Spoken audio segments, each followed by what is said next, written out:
Hey everybody, and welcome back to another episode of Tayo Reacts to One Piece. Yeah, that's it. That sounds like a good name. I'd like to introduce you all to my new friend, Dale. How's it going there, Dale?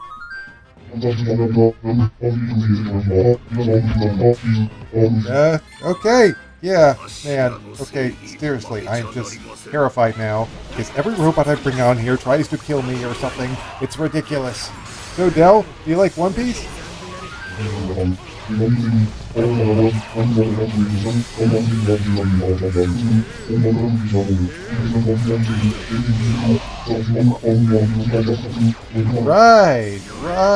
I have no idea what he's talking about. Anyway, it's time to jump into a new chapter of One Piece. This time it's 1064. Oh ho, and there it is, ladies and gentlemen. The big reveal for this chapter's cover page.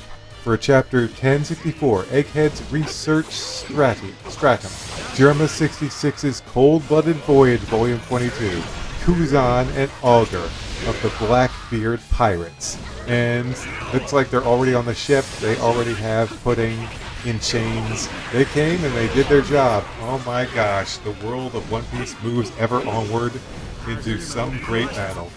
This is pretty cool. Alright, let's get into the actual chapter. Holy shit! Right out of the gate with the Blackbeard versus Law fight. Everyone was like wondering, oh, are we going to see more of this? Or is Oda going to go back to... No. We are sticking with the Law versus Blackbeard fight. And we are getting some really interesting panel placement here. Okay. Zahahahaha! Crack! There's no escape, so don't bother running. Room. Amputate. Nay. Oh, damn. That horse just got cut in half. No one told me his powers could do that. Is he using an awakened technique? Hakugan. Take care of the polar Take care of the polar tang. On it. Sachi Penguin. Get in the sea and provide cover. We're on it. Quake Crash! Oh man, this is epic. Oh, I was not expecting to go right into the Blackbeard versus Law fight. This is incredible. Did your eyes just go red?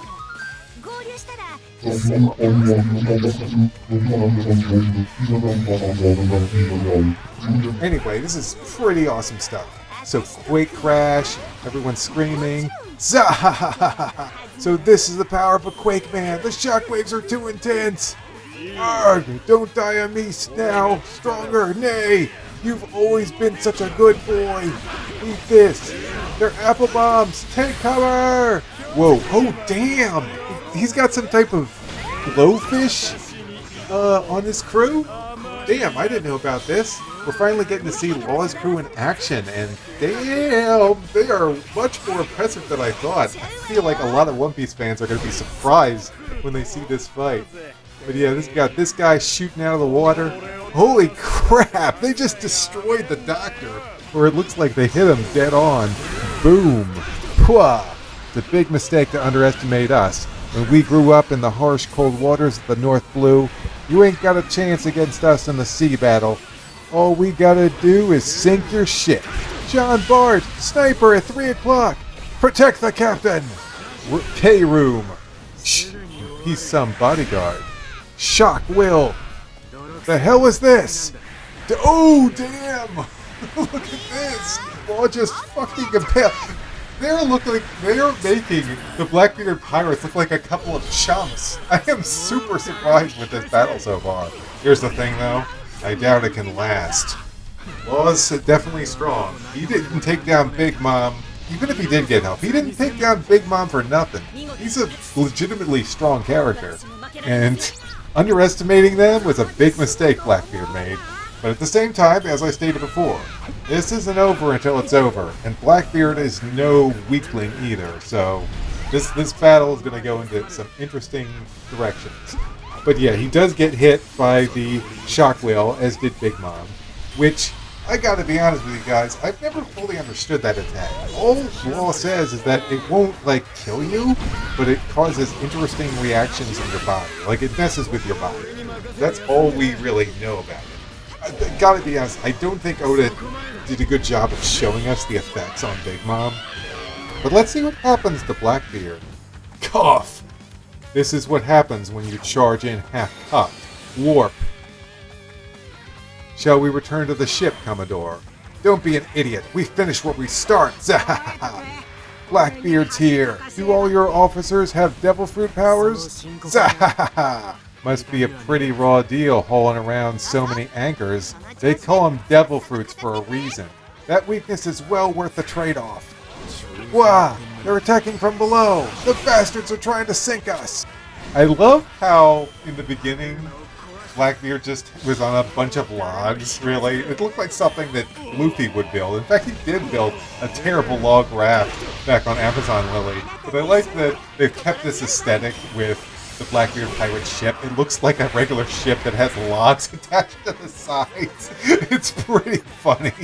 They're trying to sink us below. The bastards are trying to sink us. Oh, damn. This battle is just continuing. Oh, wait. Oh my gosh, guys. I can see Pudding. I can actually see Pudding in the actual chapter. This is fucking weird. Oda's never done this before. We're watching past events, or we're reading about past events on the cover pages, but those events those events and the impact that they cause is not usually seen in the same fucking chapter that the cover story is covering. It's fucking ridiculous.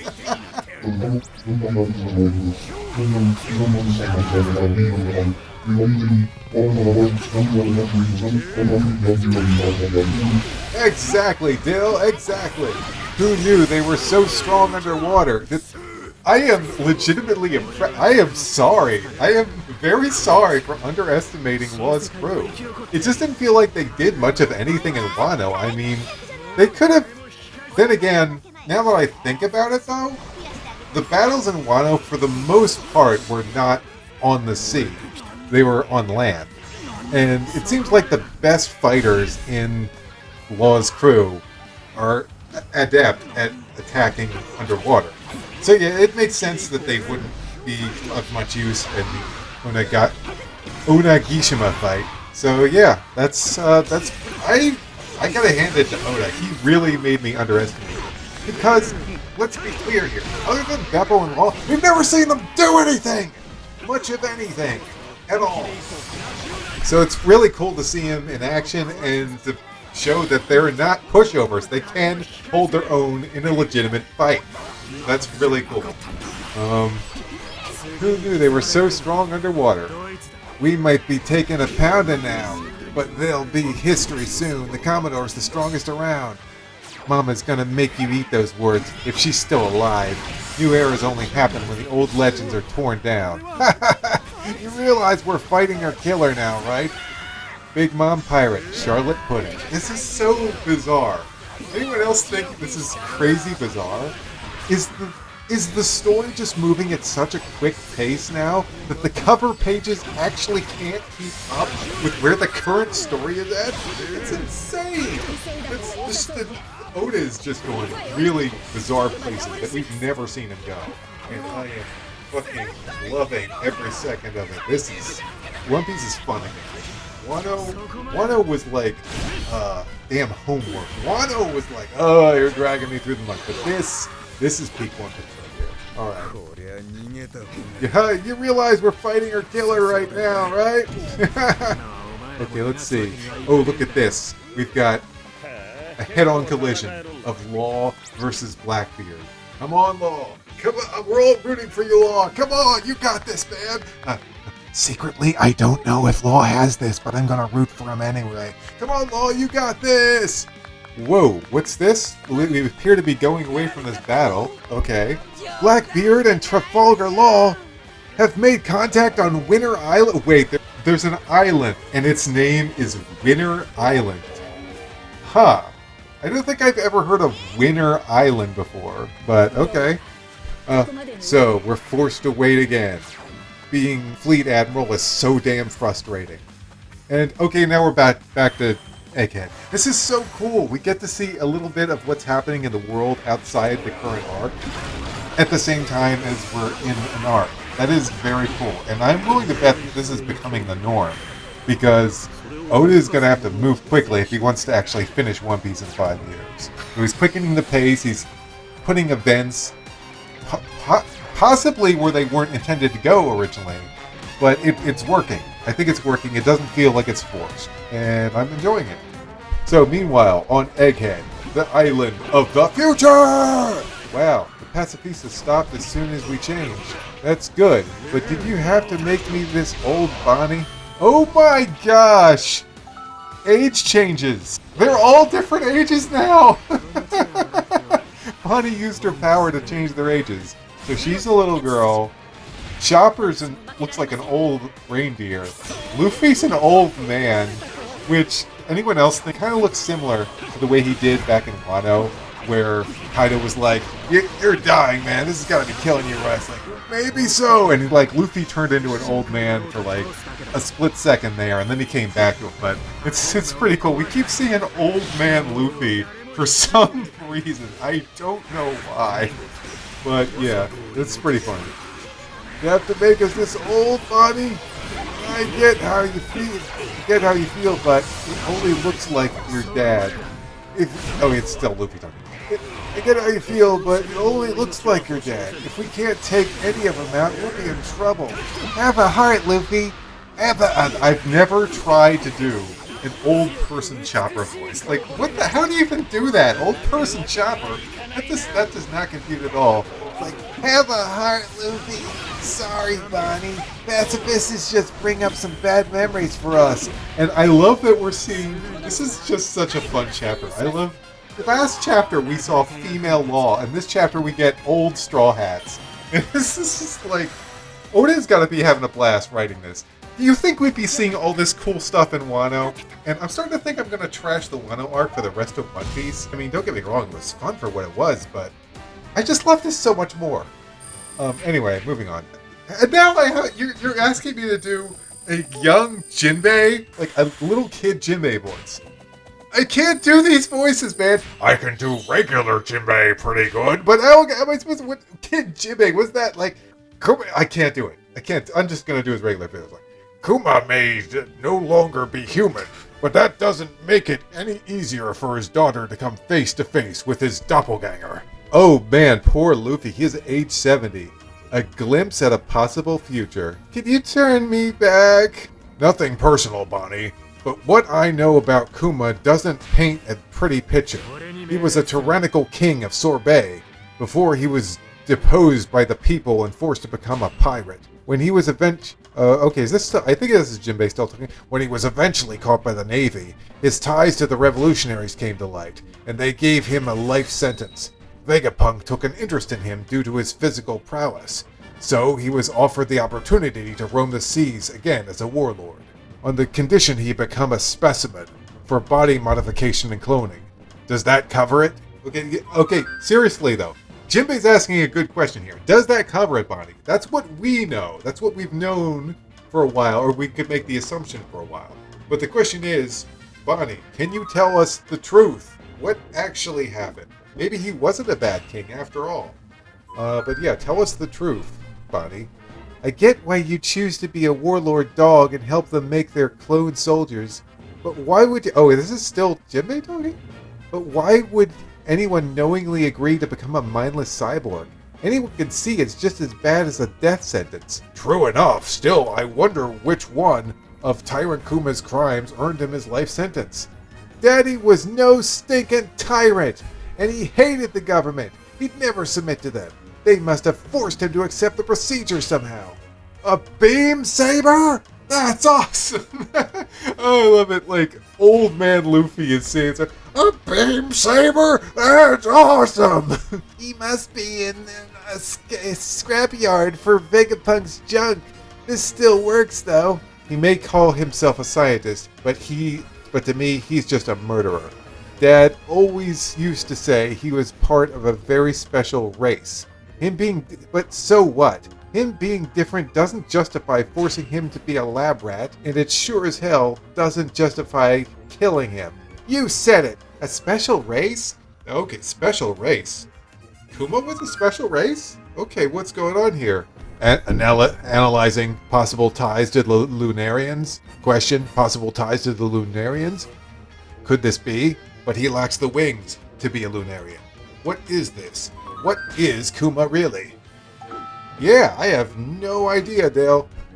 Let's keep reading. The Thousand Sunny. Holy crap! We're going back to the Sunny. Oh my gosh, we haven't seen you guys for like 3 chapters. It's good to see you guys again. Alright, let's see what's going on with the Sunny. The Thousand Sunny. Woo! We're flying! The robot's soaring through the sky! Damn, look at how big that robot is. I mean, we already knew how big it was, but just seeing it again, it's so big. Naturally, this is Vega Force 01. After all, its anti-grav unit and jet thrusters allows it to easily sustain this propulsion. Anti-grav?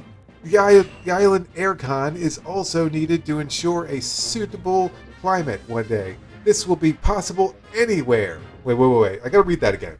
Anti-grav unit and jet thrusters allow it to easily sustain propulsion. The island aircon is also needed to ensure a suitable climate. One day, this will be possible anywhere. So they're saying, like, anything could become anti-grav and fly around? That would be cool. One Piece of the future, all the islands fly around. All the islands are sky islands. That would be pretty interesting.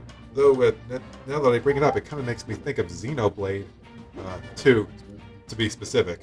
I only know that thanks to Mike, because I don't play those games. There's giant monsters down there. It's like some kind of futuristic city. Precisely. The world of tomorrow is built I need to say that the right way. The world of tomorrow is built here. Oh my gosh, it's like the World's Fair if it actually was awesome. This is Egghead, the island of the future. The research stratum is right above the cloud. Oh, cool. And the fabrication stratum is just below us. Our manufacturers and research assistants reside there. I hear your captain is down there causing a hullabaloo. I like that she used... this is obviously the fan translation, but I still like that they use the word hullabaloo. As long as he's alright. Aren't you two coming? Zoro, Brooke? I'll watch the ship. Ditto! Okay, so Brooke and Zoro are staying behind to look after the ship. That woman can't be trusted. Whoa! It's just like the solid clouds from Sky Island. This really takes me back. It's my first time. What the heck is this? That's funny, because Frankie's never been to a Sky Island before, so he's like, what in the world is going on with this? You can walk on clouds? This is fucking crazy. We're like, bro, you missed the Sky Island arc. It's as you surmise. Seeing as we can control the island's atmosphere and all, we can naturally make use of the pyrobolan? The pyroblowin? The text is really zoomed out. It's really hard to read some of these. But we can naturally make use of the pyrobolan blowin, or whatever it's pronounced as, to coagulate and alter the density of water vapor, thus recreating the island and sea clouds you usually find on Sky Islands. I hadn't gotten that far. This is the entrance to the main lab. Wow, it's flashy. So make sure to change into some appropriate attire before entering. You can get a costume from the dressing transformation room there. When you try on a pair of Dom shoes, don't forget to use the lever. They're called Dom shoes? Oh, they're called Dom shoes. Is that what they're called in Mega Man? Those oversized boots? Don't forget to use the lever. Pull the lever! They can adjust to fit. Oh my, wait. I see what you did there, Oda. Is this a Back to the Future 2 reference? Self-lacing shoes much? Looks heavy. Oh, look at that. Now they all have different outfits. Oh, but I'm disappointed because the Straw Hats... Hold on, I gotta go back for a second. No, they all have... Oh, that's right. They didn't change their outfits. They changed their ages. My bad. But yeah, it looks like this chapter is coming to an end. Whoa, this is awesome. These futuristic duds are the freaking... Oh my gosh! Nami is... I mean... Nico Robin is so sexy. Look, holy shit, dude. Oh, Mr. Simpson. Nico Robin is so sexy here. Oh, looking good, Robin. So light and cute. There's just some scream. These just scream Alola, don't they? What do you know about Alola? Is Hawaii a thing in the world of One Piece? What do you know about Alola? The problem with being a genius is that you can see your own future coming too. Wait, are you talking about Vegapunk? I think I'll be dead soon. Don't kid about something like that. I just wanted you to know about this.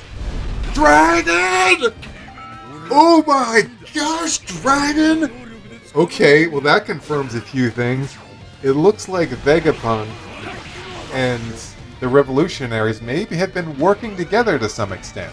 Obviously, they can only do so much because they have to keep up appearances with Vegapunk and prove that... Wait a second. Interesting. Very interesting. So now I'm pondering about Sabo's survival of that attack that Emu did, right? Because in a previous chapter, the CP0 were like, why are we all of a sudden being asked to come out here and do this, like kill Vegapunk? This just seems kind of weird to me. Does this have anything to do with that event on Lelucia? Interesting. So now I'm wondering if maybe Vegapunk or something he did may have something to do with Sabo's survival. Because let's be honest here, we all know that Sabo didn't die. He's too important a character. There's no way that Sabo died from a damn Independence Day death. Somehow he survived, and his survival may have something to do with the fact that the world government wants to kill Vegapunk. Like, maybe from that they could determine, okay, we now know that Vegapunk is working with the revolutionaries. He needs to be taken out. We gotta kill him. We can't trust him anymore. So send out CP0, wipe him out. But yeah, it's looking like Vegapunk, or at least this version of Vegapunk, is not going to be alive for much longer. Because he's putting up, he's decided to raise his own death flag and be like, yeah, I can see my own future. I'm gonna be dead soon.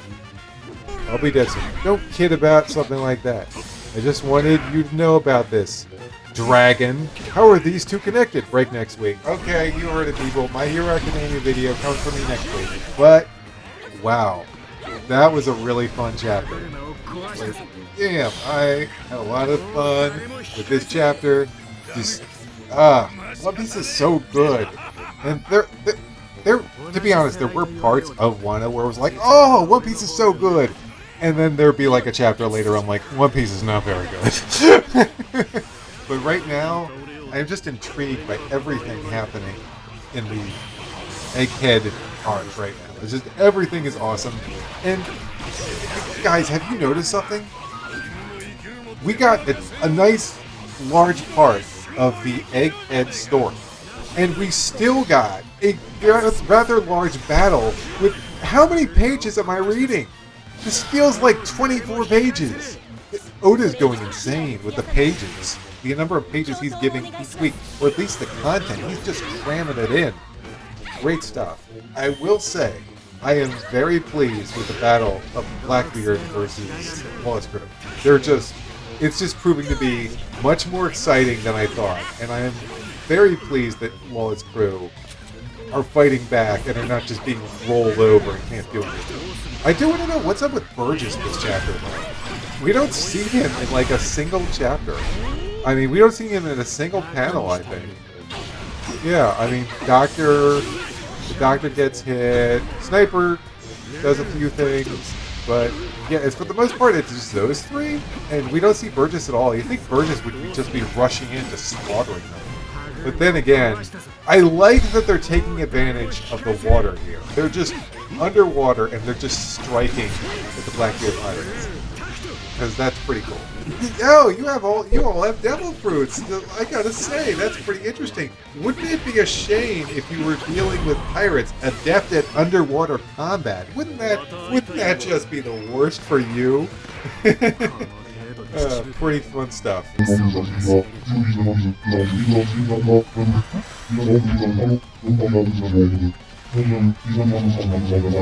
I don't know, Dale. Maybe you could. You did not do my thing where, like, I take a break and I'm like, oh, okay, guys, I'll be back after the cut. Okay, guys, we are back. I have read through the whole chapter. I enjoyed it so much that I just immediately started going over every little detail. And it's like, no, that's not the way I like to do it. I like to read over the entire chapter again and then talk more about what my thoughts are. But yeah, it is just insane that the cover story of Pudding getting kidnapped immediately leads into a chapter where it's introduced that she's been captured by Blackbeard. That is some crazy banana. I don't even know what to say to that. Oda's never done anything like that before. I like being surprised in One Piece. So yeah, we start the chapter with an epic battle between the Heart Pirates and the Blackbeard Pirates. Just much more exciting than I thought it would. I knew that Law, of course, would be exciting. Beppo might be able to land in a few nice hits, but I was not expecting the rest of the crew to be this reliable and to really hold their own in a lot of ways. So it's great to see. Really interesting water attacks too. Like, what is going on, guys? And I gotta say that Mr. Doctor got completely, that's a weird way of saying that. I'll just say the doctor guy got completely wrecked there. It looks like he got blown away. He probably didn't know, because I think we all know that Chopper has to be the one that finally defeats him. Come on, Doctor versus Doctor, it's got it. Just like Sniper versus Sniper. Blackbeard's crew has just been set up perfectly to take on Luffy. So, escape or not, the Heart Pirates are not going to outright defeat Blackbeard. There's just no way. But yeah, the Heart Pirates proved to be quite effective. Law uses Shock Will on Blackbeard in a rather brutal looking panel where just the sword just goes right through him and he's shaking all over the place. Law is insulting Blackbeard by saying, do all your officers have devil fruit powers? Must be pretty raw deal hauling around so many anchors. They call them devil fruits for a reason. The weakness is well worth the trade-off. I already mentioned how I love Blackbeard's ship design. I probably saw it like hundreds of chapters ago, but I forgot what it looked like. It's still really funny. Then we get to see that Pudding is actually currently present on the ship. So it would be really interesting if Law rescued him. I want to see some scenes where Law interacts with Pudding. That would be pretty cool. If we get all these panels of action and then it still goes back to Egghead and it covers two different groups of the Straw Hats. So that's really impressive. And we even get, okay, honestly, we only get like a few panels of Marineford. So that's pretty funny. It's like Alkainu just being like, I fucking hate this shit! I hate being Fleet Admiral! This fucking sucks! So yeah, that's pretty funny. We see him for like a brief moment being told that Law and Blackbeard are fighting.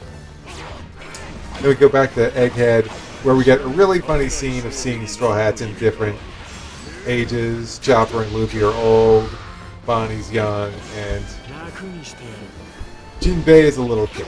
So, briefly talking about why she's upset that, yes, she knew it wasn't her father, but it's still traumatizing. It's still definitely a traumatizing experience where your father, who's been turned into a mindless cyborg, has been basically cloned a billion times, and you see that clone, you're probably going to get pretty messed up in the head. So yeah, I don't think we can blame her for that, and they basically explain what's going on here. Jinbei goes on for a long explanation of Kuma, who he is, he's a king, he's a tyrant, and just going on for a long time about Kuma's story. And then Jewelry Bonnie basically saying he was not a tyrant and he hated the government. And she picks up a damn lightsaber. So yes, we have lightsabers in One Piece now. Can you believe we have lightsabers in One Piece now? That is pretty crazy. Did anyone think we'd ever get fucking lightsabers in One Piece? Oda's just going insane. He's just like, I can go hog wild here. There are no limitations on a time period of any kind. I can just go nuts. And honestly, I would not mind seeing a manga that Oda does where it just focuses on the future, because that would be pretty awesome. But yeah, it's really funny seeing Old Man Luffy be like, a beam saber! That's awesome! And Bonnie's like, okay, this'll do. This'll be my weapon. Okay, this works. A lightsaber, sure, Star Wars and all that, even though it doesn't exist in this universe. But a lightsaber. This'll work for my weapon. And then we finally go back to the Thousand Sun. And I gotta say, I do not envision this being a very long arc. I kind of had that feeling earlier on, as did several other YouTubers. And it does not feel like this could go on for very long. Because they are making mad progress, and it's not like Dressrosa. Because when they went into Dressrosa, they were like, okay, we gotta do things, we gotta meet up with Doflamingo, we gotta go over here, oh, let's find the factory, let's destroy the factory, let's go over here, oh, Big Mom's showing up. Big Mom isn't showing up. We're not gonna get another Emperor just popping in, I don't think, because Blackbeard's got his hands full with the Heart Mine. I don't see Shank showing up here. If he wanted to show up, he would have showed up in Wano. So I do not think we're going to see Buggy and the Cross Guild. I don't think the Cross Guild show. That would be interesting. That would be interesting if the Cross Guild showed up here. But I don't think they're going to show up here. So yeah, I don't think we're going to get interrupted by another big bad. I think this arc is going to be pretty short and sweet. They're going to come here, they're going to learn things from Vegapunk, and then CP0 are going to show up. They're probably going to kill Vegapunk, or at least one version of Vegapunk. And then the Straw Hats leave. And I think that's what the arc is going to be. But it's but I'm not saying it's not going to be a fun ride. I am really enjoying this arc section. So yeah, let's keep reading. So we get the shot of the robot carrying the Thousand Sunny very high up on Egghead Island. We get into this area that kind of makes me think of Epcot with the World's Fair. So, which it should, because the World's Fair was known for showing all these scientific advancements. So yeah, it's pretty cool stuff. And then we get up to what looks to be the area that. So yeah, we might be seeing the real deal, or the original Vegapunk in the next chapter, which would be really cool. Or you know what? I think we might be seeing more of. Do you think we're going to see more of the fight of Law and Blackbeard? Because last chapter I wasn't sure. This chapter I'm also not quite sure. Oda could at any time be like, yeah, that's it. That's all I'm going to show the fight. It was fun, but we're moving on. But who knows? Maybe we'll get more of that. And of course, Straw Hats get their really cool futuristic gigs. And oh my gosh, Robin looks so hot right now. She always looks hot, but she looks even hotter than before. Yeah. Probably looks pretty darn sexy too, though. My friend is going to flip out when he sees Robin in this outfit. Though I will say that the damn Mega Man boots still look kind of dorky. Other than that, very, very sexy look. I love that Frankie has, like, basically the Geordi shades, or the Geordi visor from Star Trek Next Generation. And he's got, like, a key to turn a clockwork toy, or a wind-up toy. That's pretty funny. And Sanji just gets a... What's with the Hawaiian shirts? First Jinbei and now Sanji. It's like, basically, there's the rule of the Vegapunk outfits, is it has to be futuristic or it has to be Hawaiian. Those are the rules when it comes to those outfits. It's pretty funny. Okay. I didn't notice this.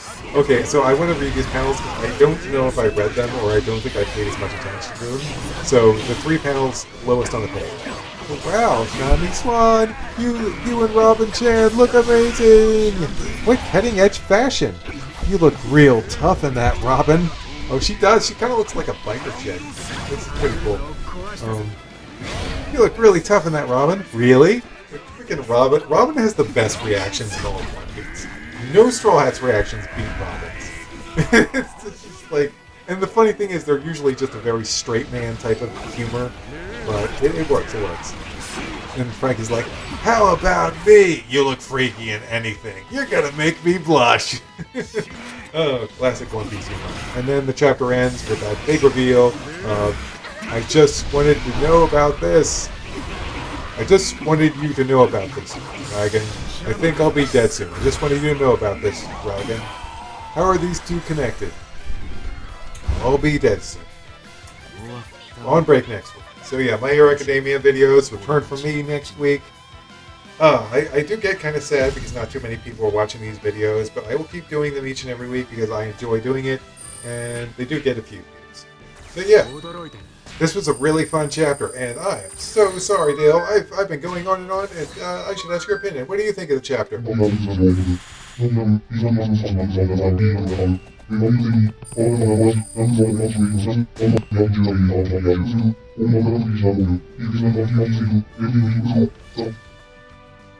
Yeah. What you're saying. All good, all good. All right then. Right. Glad to hear it, buddy. Okay, everyone. That was the chapter. I'm going to get out of here because I do not want to...